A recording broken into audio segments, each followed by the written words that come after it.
Hi, my name is Naomi Tigaboo, and for the 9/11 project, I decided to get interviews from 3 teachers on their experiences, where they were in 9/11. I got interviews from Mr. Filer, Mr. Curley, and Ms. Benchel. I'm with Mr. Filer, and we're gonna ask you where you were on 9/11 and your experience.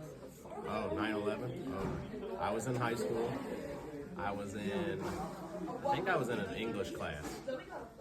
So back then, there's a cart with a big old TV strapped to it.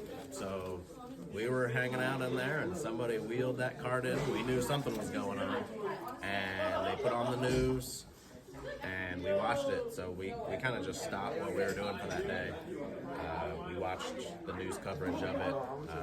I lived in Florida at that time, so I didn't know very many people that were up there.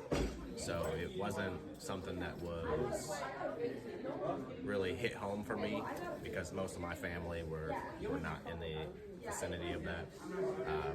But I did know some friends that were from New York, and they had told me that they had known some people that didn't actually witness it, but lived far enough away where they could see things going down and the smoke and stuff like that. So it was pretty crazy. Even though for me, I didn't,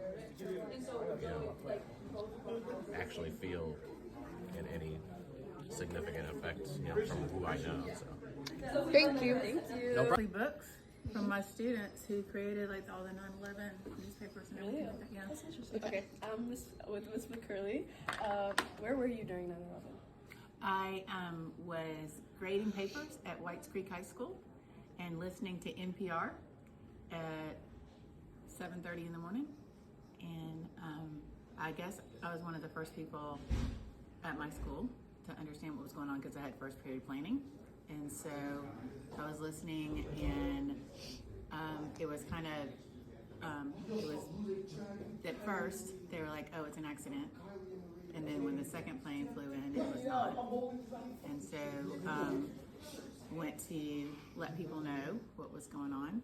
And we had a lot of students at Whites Creek whose parents were in the military and were based in Clarksville. So it was a particularly stressful time for my students at that time because there were so many people that were involved in the military. We took a week to sort of process, and we created a binder with their thoughts and their feelings in newspaper articles and things like that. Newspapers, I know, are a thing of the past, but it wasn't then. So anyway, we did that, and then I went and picked up my children from daycare, and that was an interesting thing too because they were pretty young. So anyway, but yeah, and just sat glued to the TV that night and watching all the news unfold. Thank you. Hi, my name is Naomi. My name is Miss Benchel. And we're gonna ask, where were you on 9/11? Where was I? When the planes hit the Twin Towers, I was in elementary school. And I remember it happening because my dad came to the school and picked me up, and I thought that was really weird that my dad was coming to pick me up in the middle of the day. And I also saw other people who were getting picked up. I grew up in Chicago, but my mom is from New York, so her entire family's in New York. So when I was young, used to want to watch the news with my parents, and they didn't necessarily tell me what was going on. They told me something bad happened in New York, and that there was a plane crash, and then they wouldn't let me watch the news because they didn't want me to see the images again and again. And so I just remember being very angry at my parents for not letting me watch the news and not being able to understand why I couldn't watch the news. Funny story about 9/11 though.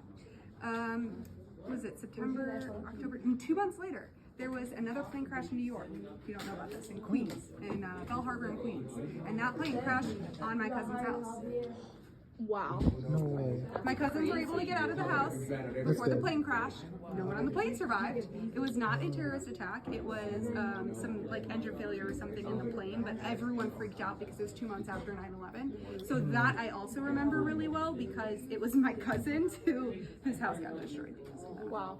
Thank you. So that's my 9/11 memories. Thank you so much. Thank you, Ms. Mitchell.